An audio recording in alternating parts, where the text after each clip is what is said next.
Hey guys, welcome back to the Interior Collective. I'm your host, Anastasia Casey, and today I'm sitting down with Claire Staszak, founder and principal of Centered by Design, a full-service residential interior design studio based in Chicago, specializing in design and restoration of historic homes. Claire came from journalism and marketing before she came to interiors, and that background has shaped everything about how she has built her firm, including how she thinks about show houses.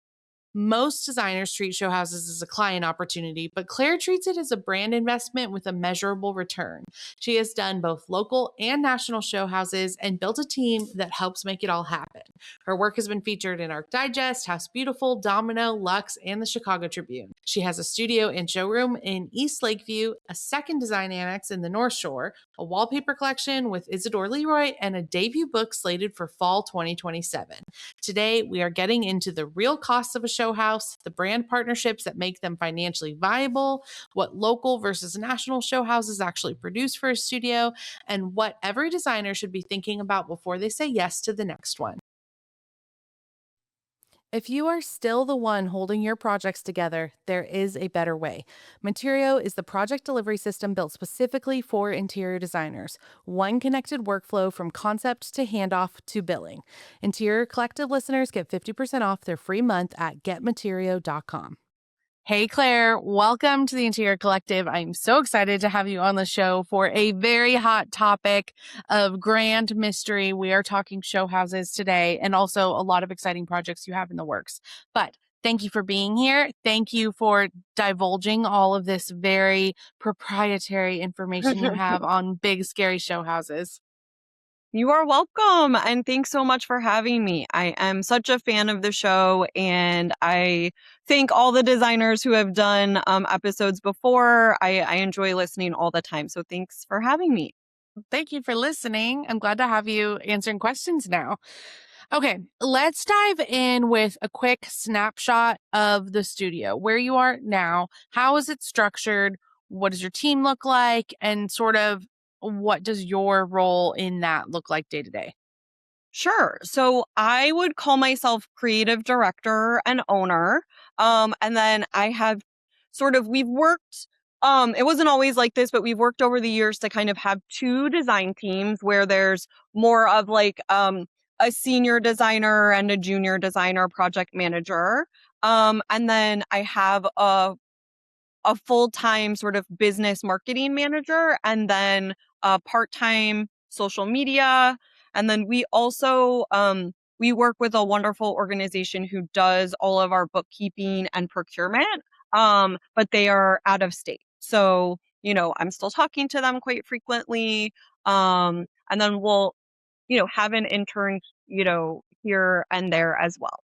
Got it. So how many people is that total, like actually on staff? Obviously, bookkeeping, procurement, So it's that's separate. I'd say 7 usually. Amazing.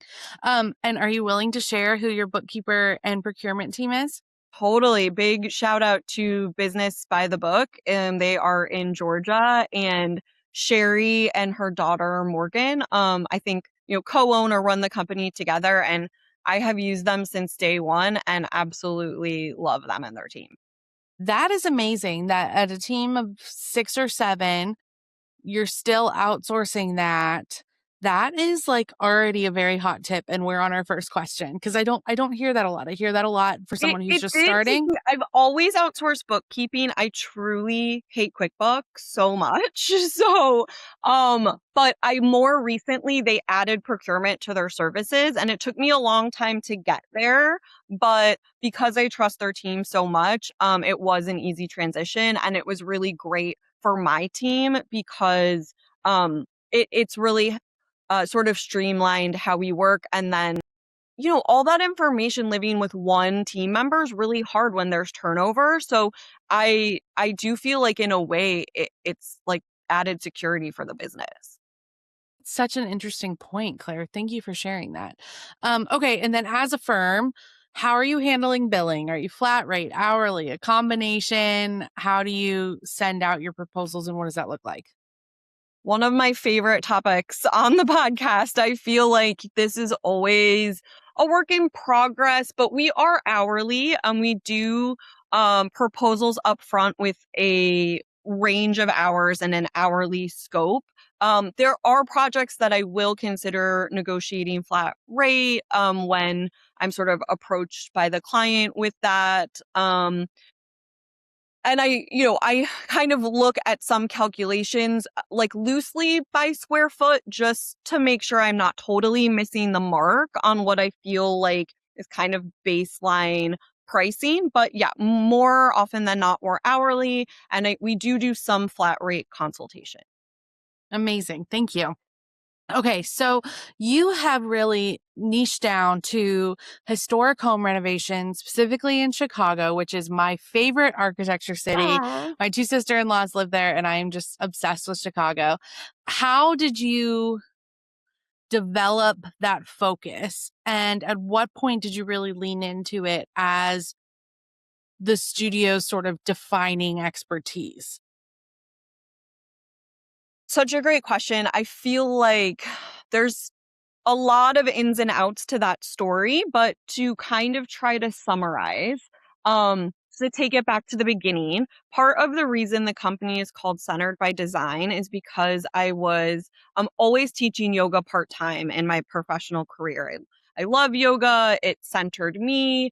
Um, I grew up the oldest of four in a kind of crazy, chaotic, but loving household. And the feeling that I got going on the yoga mat was the kind of feeling I got when I started working in design and these really beautiful, well designed, kind of calming spaces. And so when I first started out, I almost felt like being a yoga instructor like devalued me being an interior designer. And so it was really hard to know how to market both those things. And I think people sometimes found that confusing. So over time, I think I've just let that become a little bit of the ethos of how more I relate to people. Um, and then what sort of started happening was just I'd always been really passionate about cabinets and kitchen design. And so in the Chicago area in particular, like people are always investing in renovating their kitchens first. It's such like a big source of buying these older homes and like the kitchen's truly just too outdated to live with.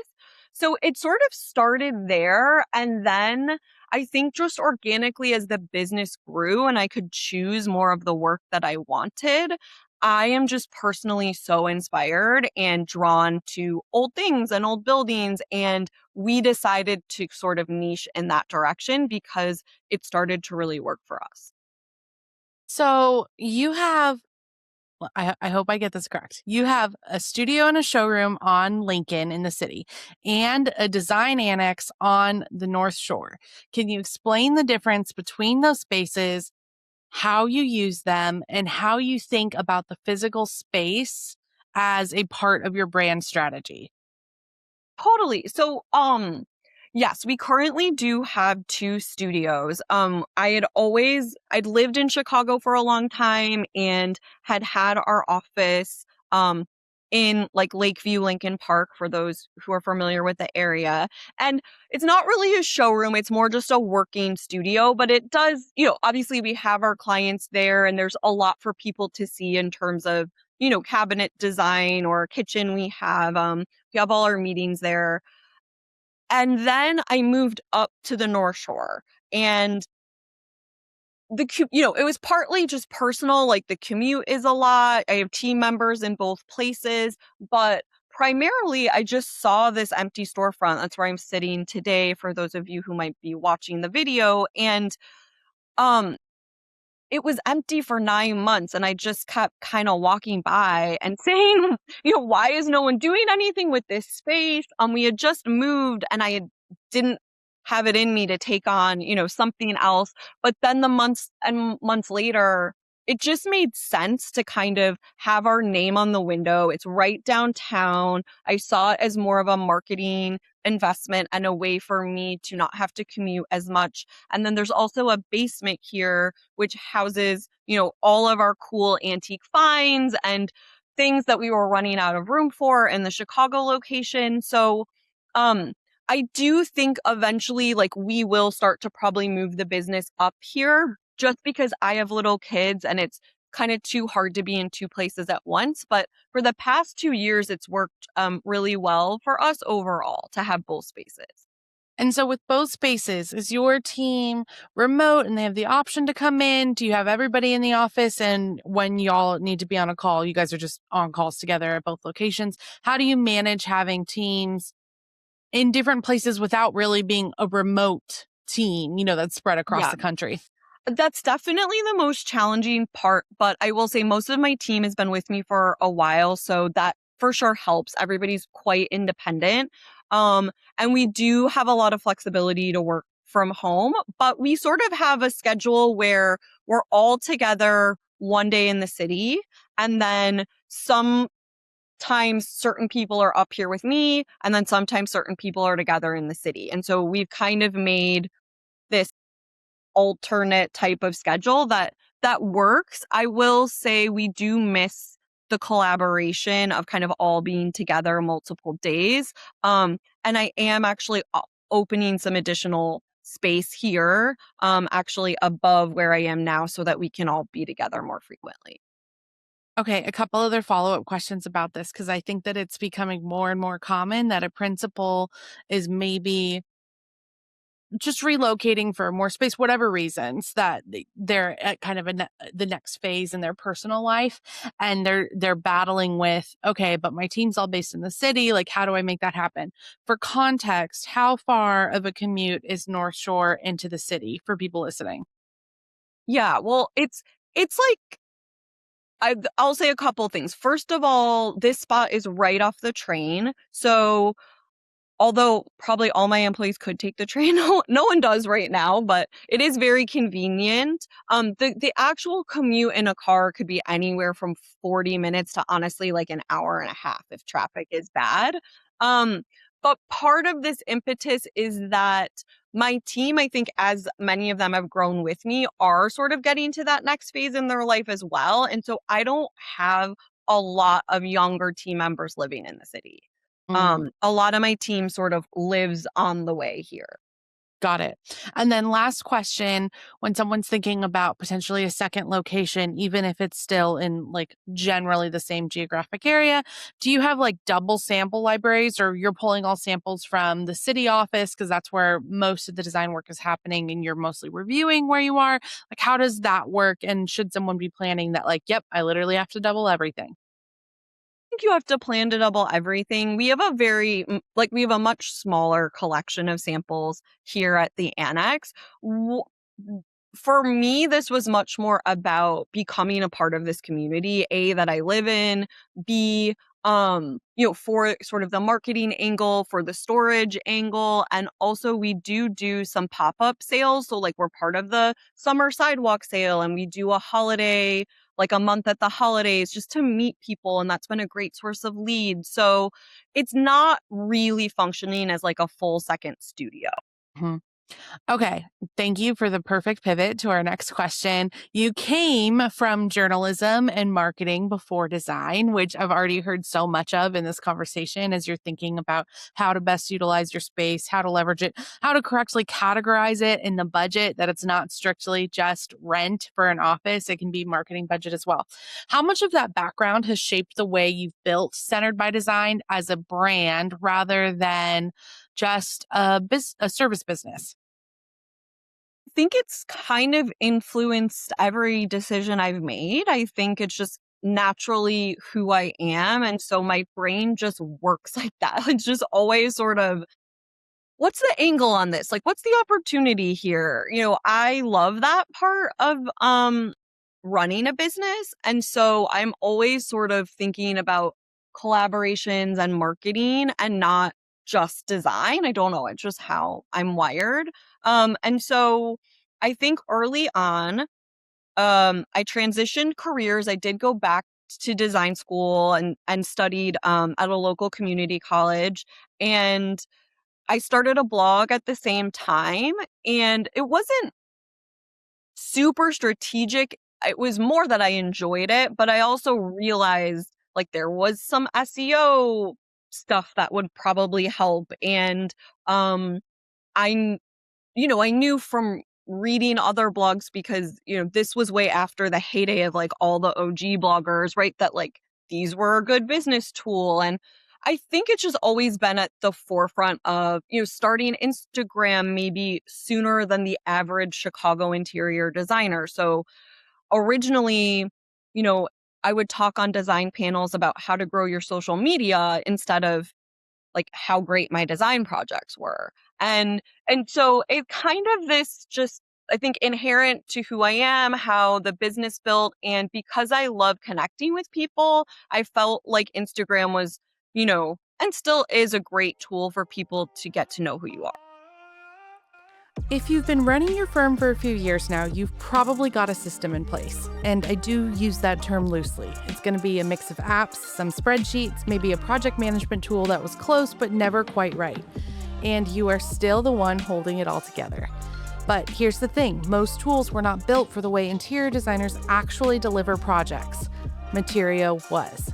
Concept to handoff, approvals to procurement to billing, with QuickBooks Sync built right in. One connected workflow.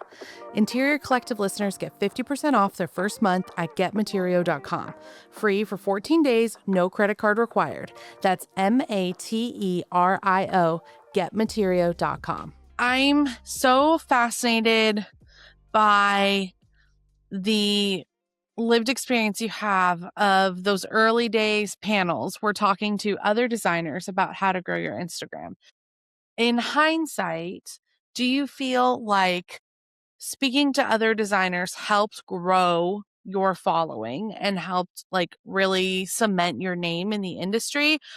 Or do you feel like that those efforts didn't reap rewards of more inquiries from clients? And how did you leverage that? Like, how do you leverage or how do you weigh the importance of community building within the industry, like sharing your knowledge within the industry, and like what's actually going to get people who are paying you to design their spaces? Such a good question. I think I look at it in two totally separate buckets because you taking the time to do these presentations or, help fellow designers, or there was even a time I think I sold a PDF on my website of like, how to do your Instagram, which feels like so long ago. But that didn't really take a ton of time away from my business. And I don't think it really impacted prospective clients at all. Like they didn't really see that or know what was going on. That's all kind of stuff that happened in the industry. And I felt like that was really beneficial because my name got out there, probably more designers followed me, brands at the merchandise mart or other places that I was giving these presentations saw me as a credible business person. So I feel like that was all really worth it. I do think there was probably a little bit of focus that I lost on mm, some other things that I think it's taken me a little longer to get to in my career and my firm, like what really is our aesthetic, or yeah, what do I really want to niche down to? I mean, certainly I think in the beginning, while I was building, getting out there felt more important to me than, hey, I want to be known for exactly X, Y, and Z. But, I don't know. I don't know if one, was really, if I would have done it a different way. So, having such an incredible marketing brain, I find it interesting that you have a dedicated social media manager and a business and marketing manager on your team. When did you make those hires and what did they change about how the business operates? And even more specifically, how did it change your day to day? Yes, totally. And I guess the one other thing I didn't mention is that I also have like a PR firm on retainer, which Okay. shout out to Julia Duke and company who also helped get me on this podcast. But um they so around the time that I had my first product collection coming out, I felt like I really needed help. Like there was no way I was going to be able to do the lift that it was going to take to like launch a product into the world. And so at that point, I really was looking for more help within the team. Like I needed someone who wasn't a designer to come into the business. And I don't really have an operations person. So Grace, who runs sort of our marketing and business side, she's also, I'd say she's half marketing and sort of half operational. Um, and so she's helping a lot with client onboarding and kind of any special projects we have. And then she's um, also just taking a lot of brand partnership and all that kind of stuff off my plate. So the time that I have, I can focus on working with the design team. Um, and then the social media thing, I think I just got really lucky. I did it myself for a long time, and I know so many people have had ups and downs with hiring people, trying to outsource it.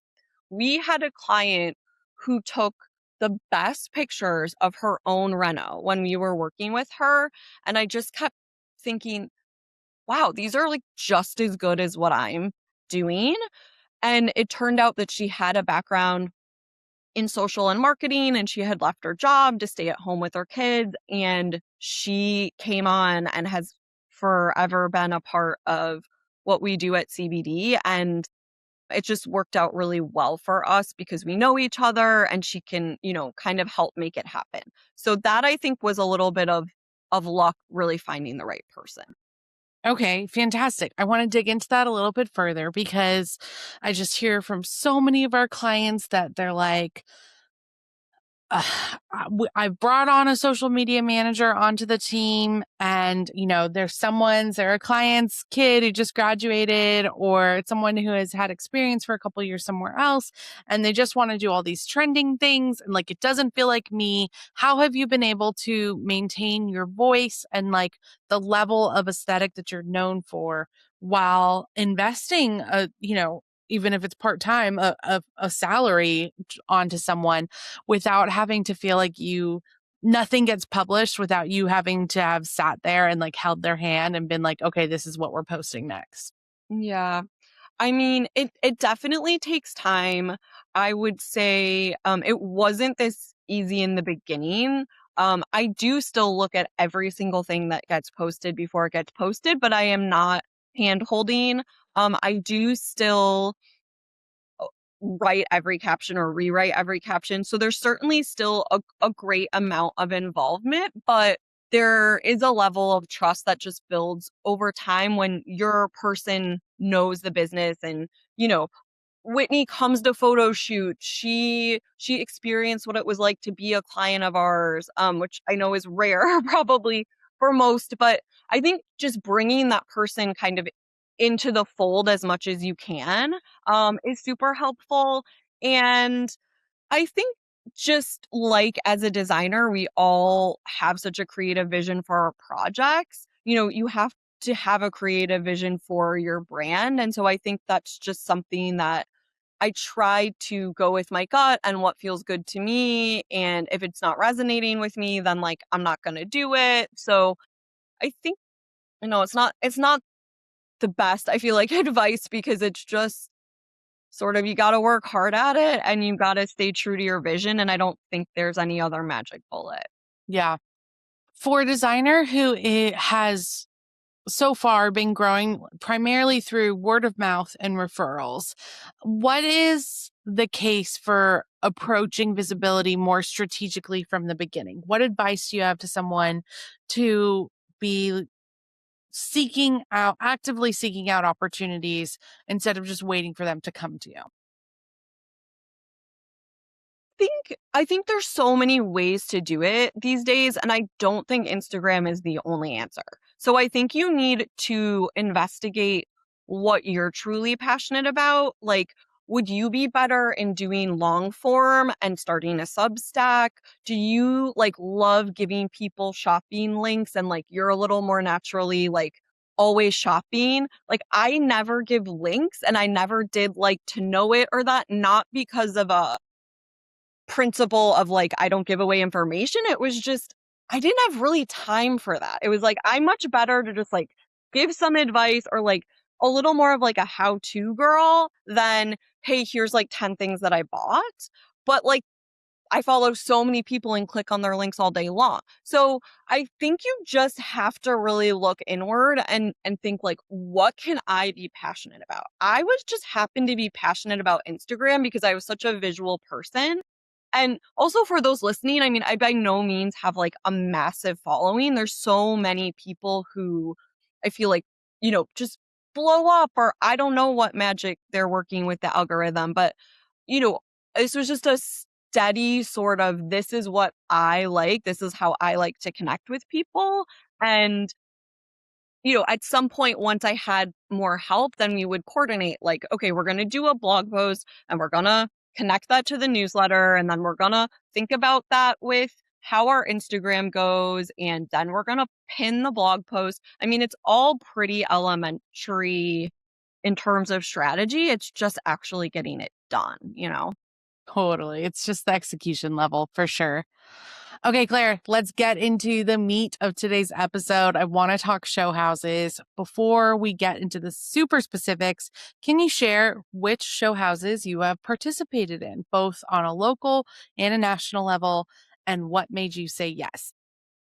Totally. So I wanted to just preface this whole conversation about show houses by saying show houses are always for amazing causes. And I truly feel like if you have the opportunity to give back, you should.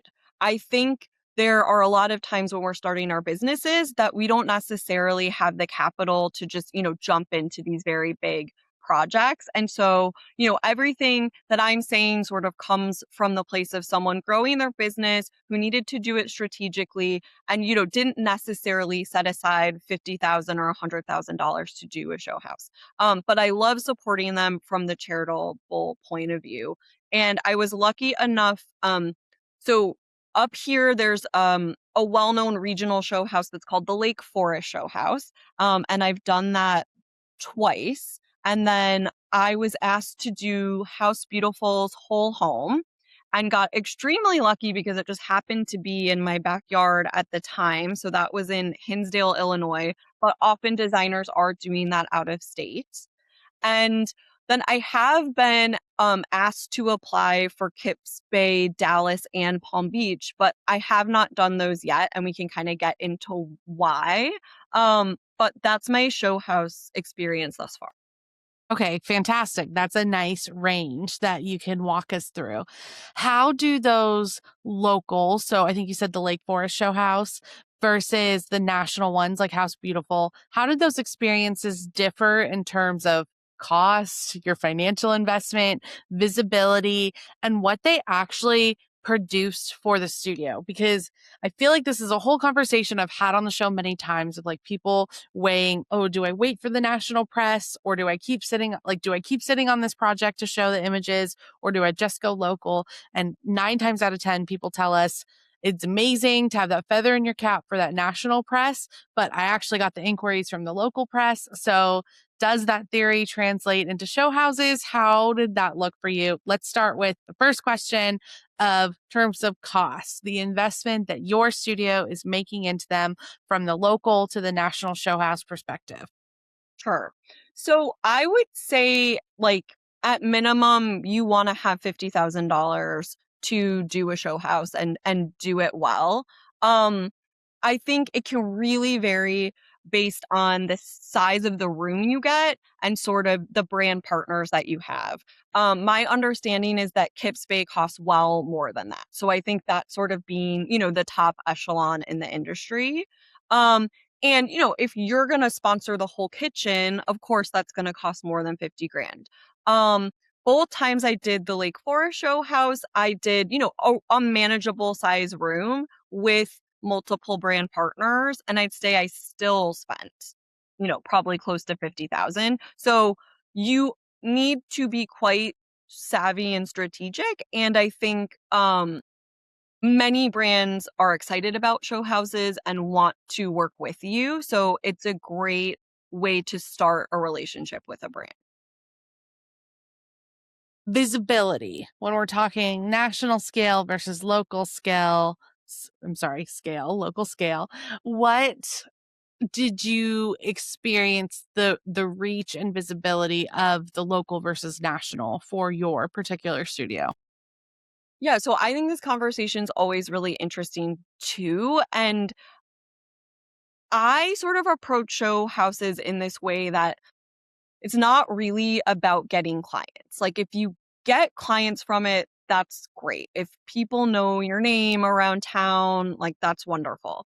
But, you know, it's something charitable that I feel is important and that I'm like wanting to give back to. And then two, I don't know. You can't know for sure if this is going to translate into clients. So, what can you do to maximize the experience in every way possible to get the most out of it for your business and your brand? So, I think that's like looking at who are brands I would die to work with, but maybe my clients haven't bought before.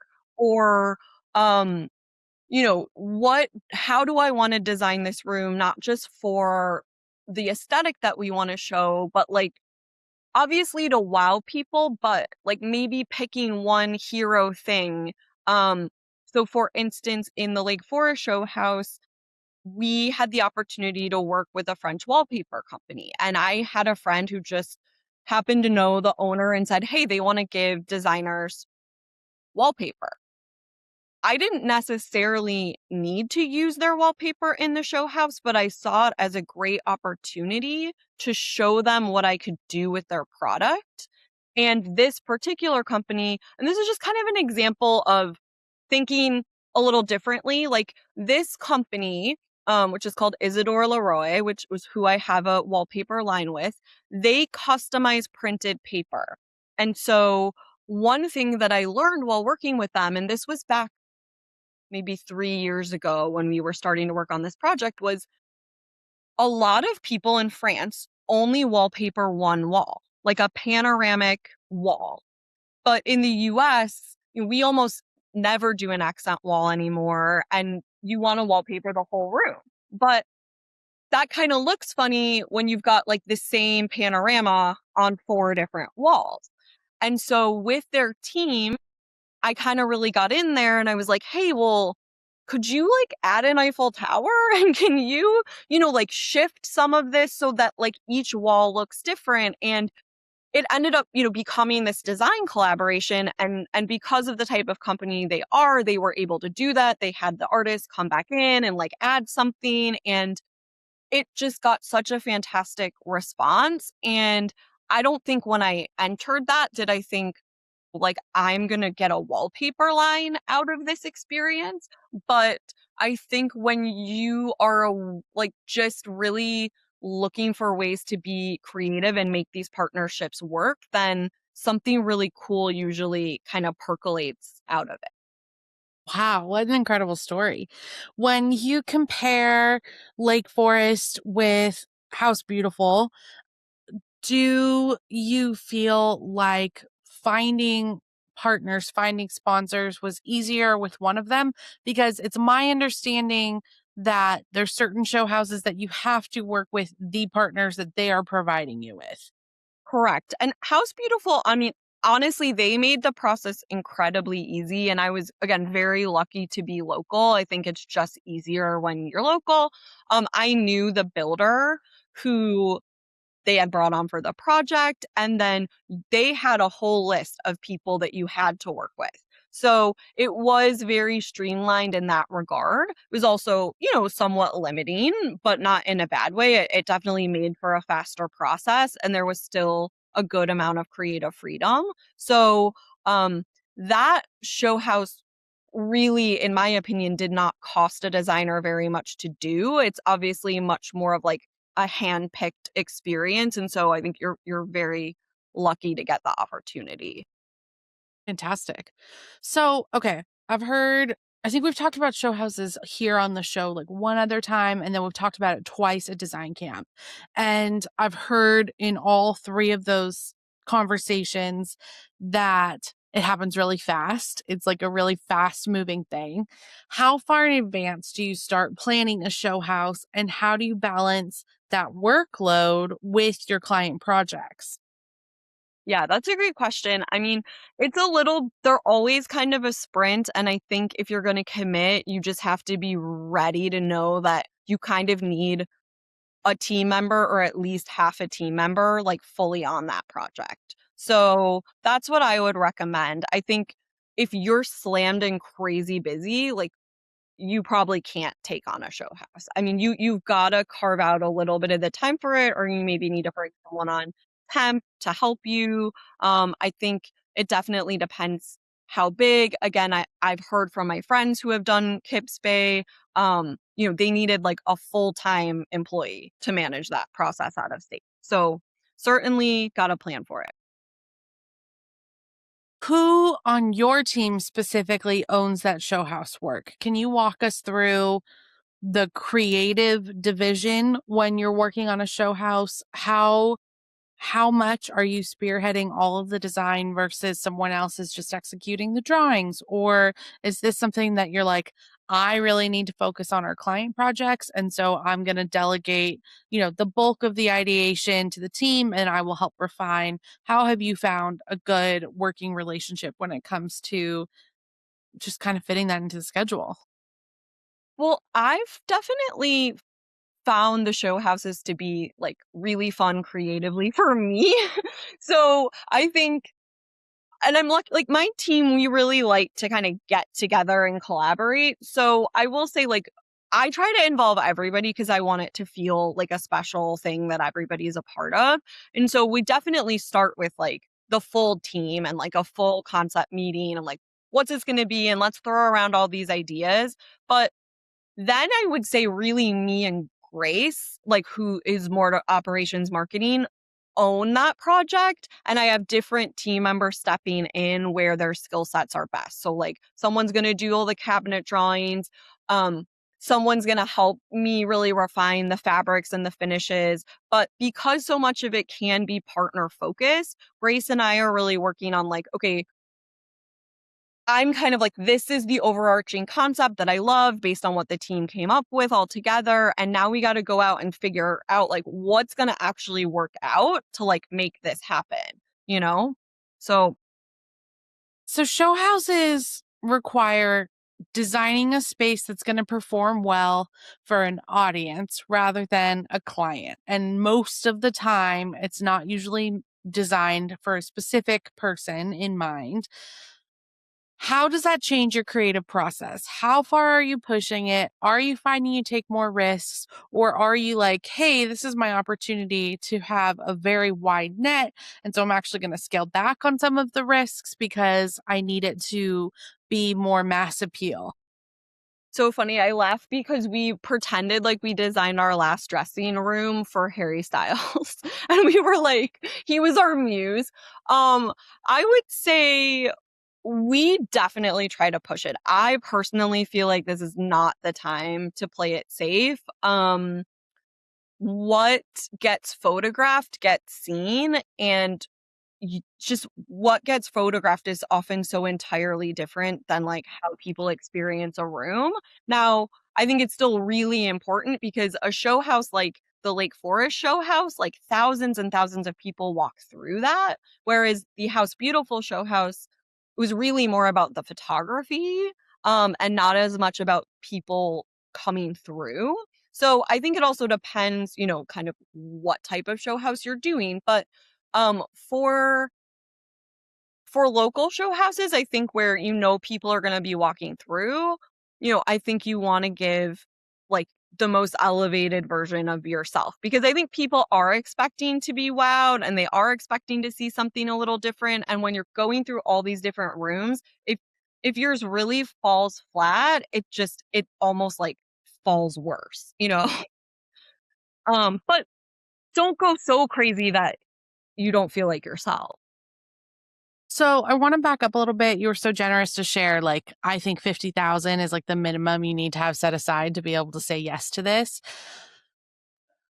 Can we talk about what, for instance, $50,000 actually goes towards in a show house? What are you paying for? Are you paying for the contractors? Are you paying for the trades? Are you paying for the product in it? I thought there was sponsors, so why am I buying all of these things? Where are your dollars actually going to? Obviously, outside of the fact that no one's paying you for your design time. Yeah. Yeah. So I would say, for instance, you're definitely, even if your GC is giving you a lot of help. There's probably like still some costs there, or maybe you're paying at cost. So I would say, maybe for me, 10 to 15 went towards getting the room physically done and installed.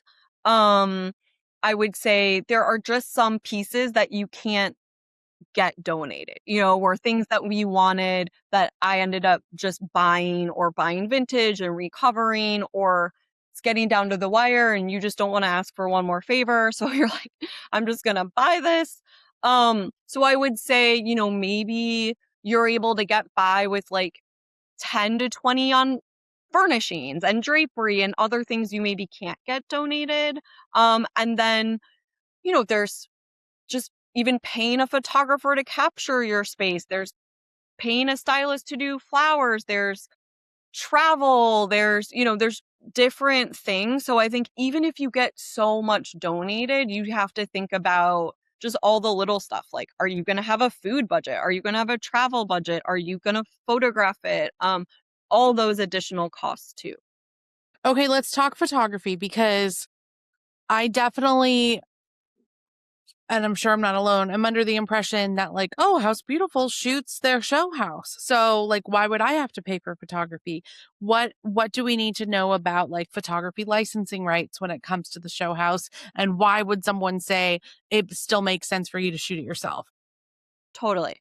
I mean, with House Beautiful specifically, they did shoot it for the magazine, but you had no control over the photography or the styling. So they hired fantastic people, but I don't think I was ever even really fully informed of like if I got those photos and when. And so I felt really strongly that I wanted to go in and style it with our aesthetic, our exact vision, our exact, lighting temperatures and all the things that can look a little different when a magazine shoots it. Um, so I just wanted to know that I had the images that I wanted out of the experience. Do you feel like there is a dollar amount or a visibility threshold below which you would say a show house is not worth doing? Like, how do you draw the line of like, this is going to cost us too much or it's not going to bring the same ROIs, I would hope, or maybe it's even, I don't know how many of these dollars are actually going to that charitable cause that I am wanting to. Like, I would rather just write a check. Yeah. How do you weigh those? For myself, last year, or so our local show house happens every 2 years. And so it's coming up again. So it'll be 27. So I didn't do 2025. I did 2023. Um, and so 2025, I didn't do it because I was undertaking my own home renovation. I knew it was going to stretch us too thin. I felt like we had had such a good response from the year prior. I think it's really kind of you get in your head, like, how am I going to top myself? Like, how am I going to make it better than before? So I think it's partly an energy thing, just like, do you have the energy? Do you have the capacity? And then what are maybe your three top things you want to get out of it? Like, I know that the women and men who do the show house, there's often like a really awesome camaraderie that builds where I noticed like some of my friends who did it in 2025, like formed these little groups that I wasn't a part of, not in a bad way, but just like, hey, these were the people who did it and we all got so close. And um, I think that's really valuable to some designers, especially if you're more up and coming. Like, you sort of build this cohort that all understands each other and can share, and that might be valuable enough to your business. I also think if you can be there with really your feet on the ground and talking to people, you will get more from it because you're going to meet more people. More people will know your name. I think what you can't expect is that you do a beautiful room and never show up and people are going to be knocking on your As a good truth to be door. told. Okay, a couple follow-up questions. When someone pitches you or invites you to be a part of the show house, there's obviously different scales or sizes of rooms. And so, what is that selection process like when you're like, okay, well, like for instance, Harry Styles' dressing room versus, Princess Diana's kitchen. What Yes. and so are they offering you one specific room and they're like, this is what we have room for? Or it's like, what would you be interested in? How does that come into play? Because that definitely changes the budget. Yeah, and I think this is really different, I would say, depending a little bit on where you are in your career and also just like truly what connections you have, like locally, nationally, whatever. I mean, the local show house has a pretty strict policy where like everybody comes in on the same 2 days and every designer has to pitch 3 spaces. And then there's a committee that reviews that and kind of tries to, mix and match everybody. And hopefully you get at least one of the spaces that you were hoping for. But a lot of times, especially if you're a designer who's never done it before, they might just say, hey, like these are 2 spaces that are left. Would you like one of these? And if you don't want it, then you can, you know, delightfully say no and say, I'll try again.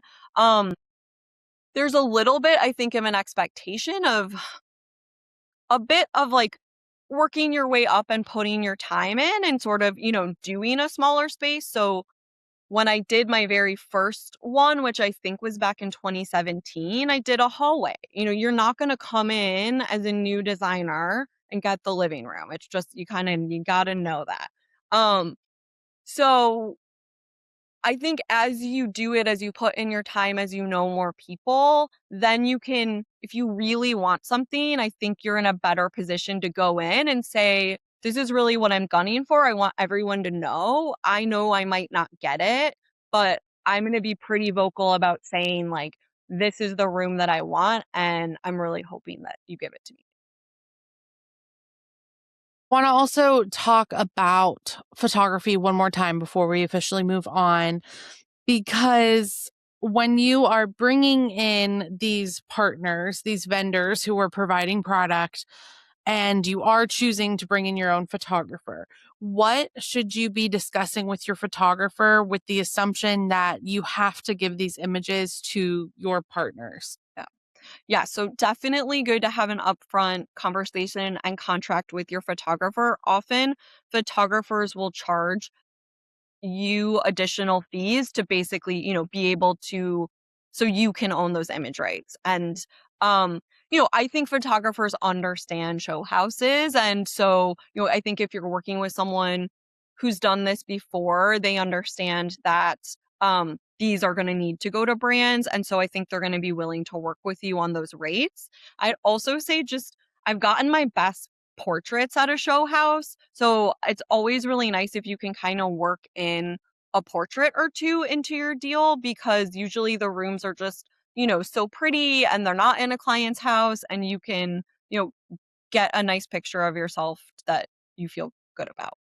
Yeah, and I imagine in the show house as well, like that is your biggest, brightest, not necessarily largest, but like your brightest, boldest ideas. And so that can really align with where you want to see your brand going. And so to be able to have your portrait taken in that space can also help propel your business and hopefully shape the type of inquiries that are coming in next time. Okay, Claire. So for a designer who has been offered a show house opportunity and is trying to decide if they are capable of saying yes, what questions should they be asking before they commit?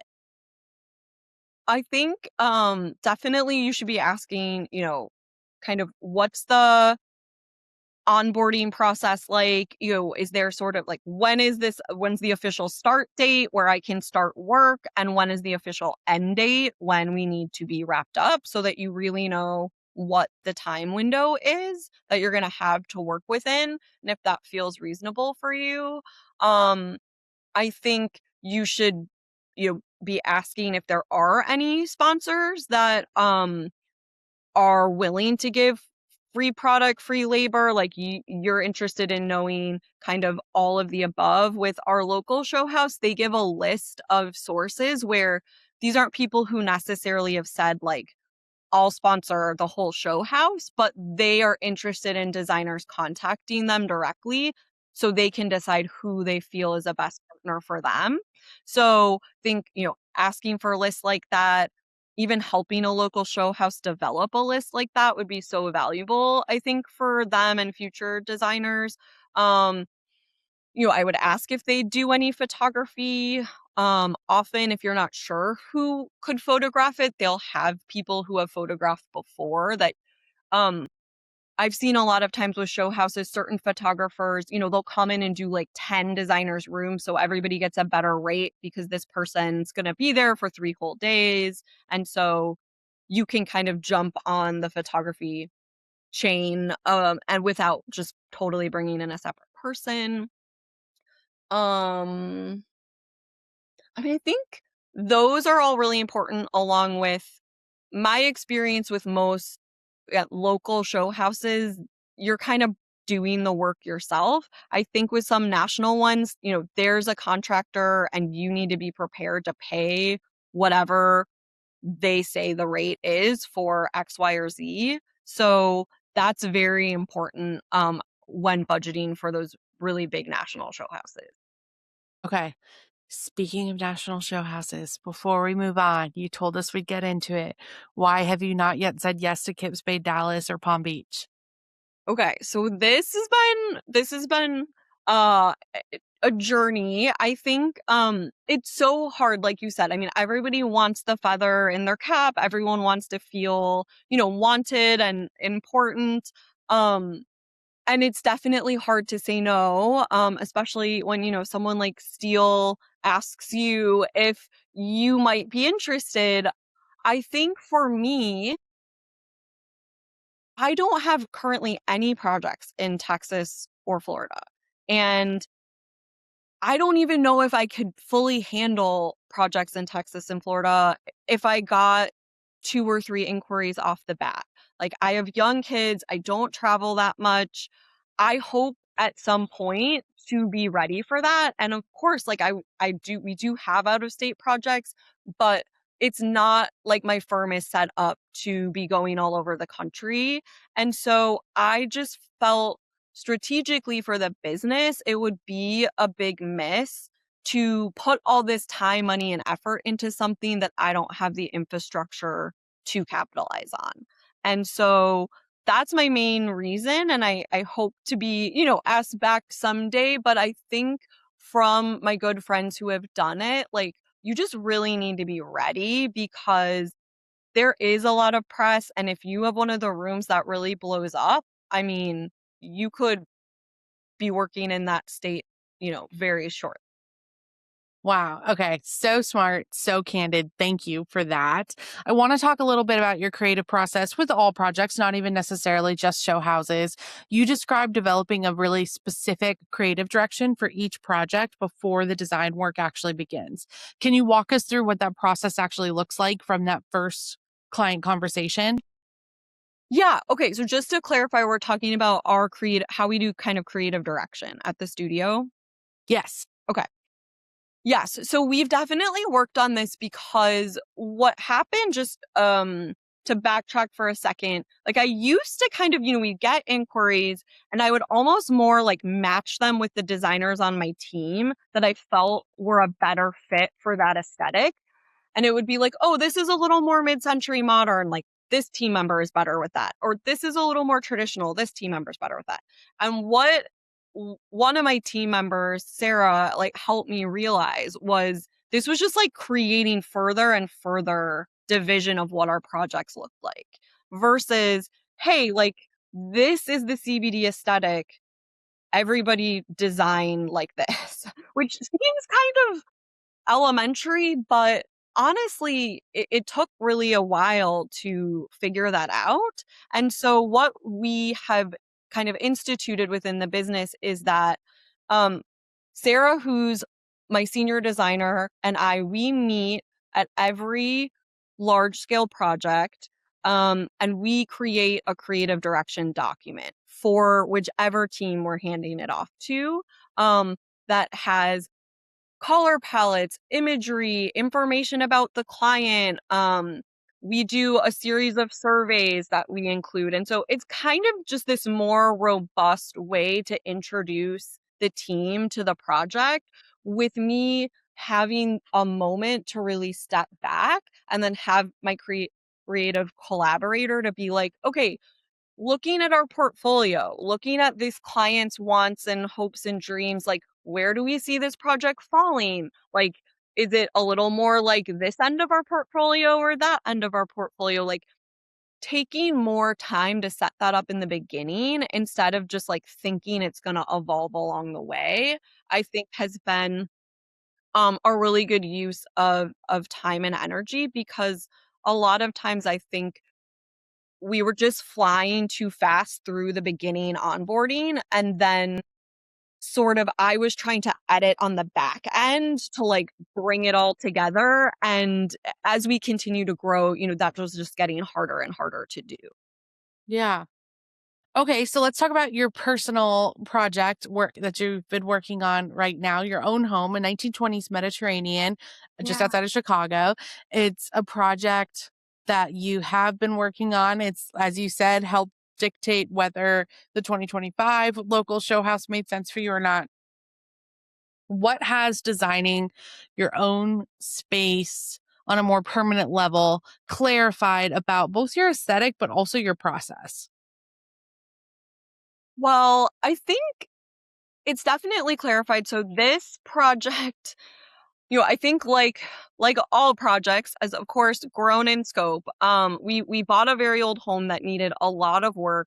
I don't think we anticipated fully gutting this house, which is basically what happened. So I think a it's just a great lesson in compassion for your clients when the budgets and the scope grow and you're maybe not totally prepared, and maybe it takes longer than you're hoping, and all of those things. So like that's been a great lesson. Because we're definitely 6 months behind and couple $100,000 over budget, and all of those things.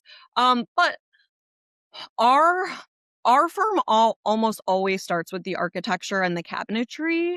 And so I use that same principle on my project. It was like getting all the architectural details right. What are we going to save? What are we going to reuse? What is not representative of the Mediterranean aesthetic that we're going to eliminate. And then we really spend a lot of time working on kitchen design, cabinetry design, and then I really layer in fabric, wallpaper, all those other things, like very much secondary to that shell, because I think you can do anything with a good shell. And so that's very much how our projects operate. And I think it's definitely solidified being comfortable with that and knowing like it is hard to make decisions, and like I might move into this house and not have decided what my living room wallpaper is, and I'm totally cool with that because I know I love my baseboard and I love my fireplace, and I'll figure out the wallpaper like when it speaks to me. Okay, let's talk about the book. Your first book is slated for fall 2027. Where are you in that process now? And what has it required of you that you did not expect? This process has been really, really wonderful. I'm super excited. I was approached by Gibbs Smith, which has published some really wonderful books. Some of their bestsellers are like Patina Farm and James Farmer, and it just takes me all the way back to the beginning to my journalism and marketing days. So it's truly a dream come true, and I was quite, taken aback, and also like, it's very hard, I think, to feel I don't love the word like worthy, but just like, okay, who am I to be ready for this in my career? But again, my marketing brain is like, look, you might not be ready, but this book's going to get you to the next level. So just go with it. And I was really excited. It's been a wonderful process. I have an amazing person helping me write it, who's Sophie Donaldson, the former editor of House Beautiful. And we just finished all the photography this week. So you submit the way that this publisher works is you submit all your photography and your manuscript like ahead of ever seeing anything. Then you work on what the book looks like. There's some obvious back and forth. There's deciding on a cover and a title, and then it'll go to print. And then, yeah, we'll get to plan a book tour. So definitely be coming to Austin. Yes, please. If not, I'll come to Chicago. I'll visit the family while I'm there. What are you learning about your point of view as a designer by having to put it down into words? It's been really fun to revisit all the projects because like half of them are old work and half of them are new work.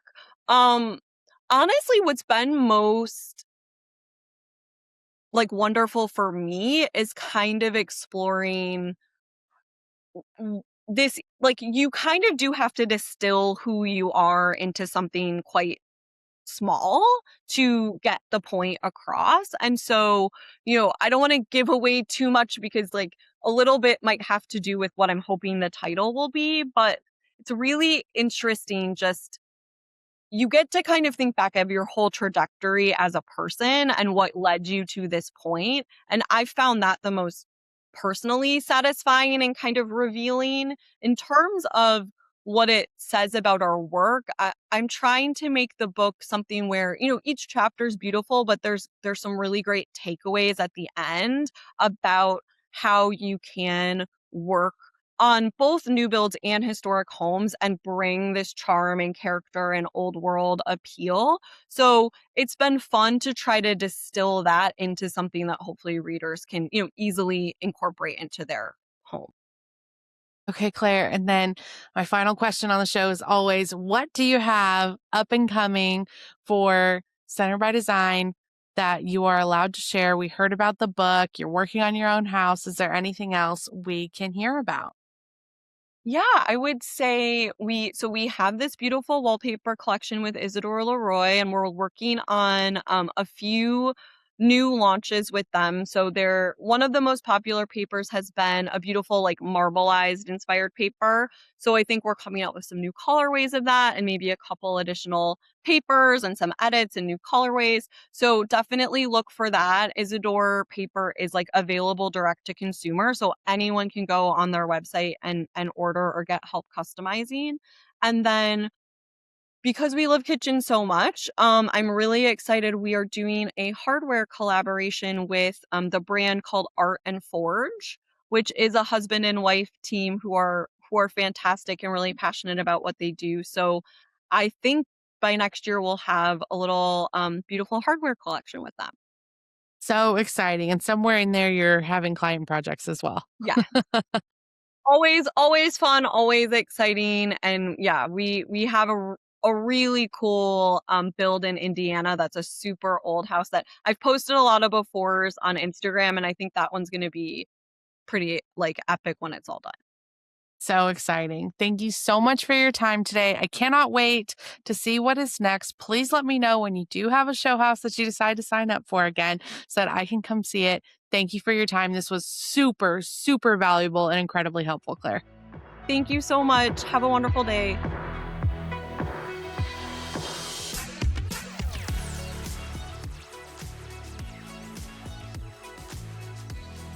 For more in-depth analysis of this interview, including exclusive downloads, examples, and more, don't forget to subscribe to the Interior Collective on Patreon. We are building an amazing private community of interior designers and industry experts open to candid conversations and answering questions. Join us on Patreon in the show notes or at patreon.com/The Interior Collective. Thank you so much for tuning into this episode. Producing this show has truly been the honor of my career, and I cannot believe I get to have these conversations. A big, huge thank you to our production team at IDECO Studio and Quinn Made. Your contribution literally makes this podcast feasible.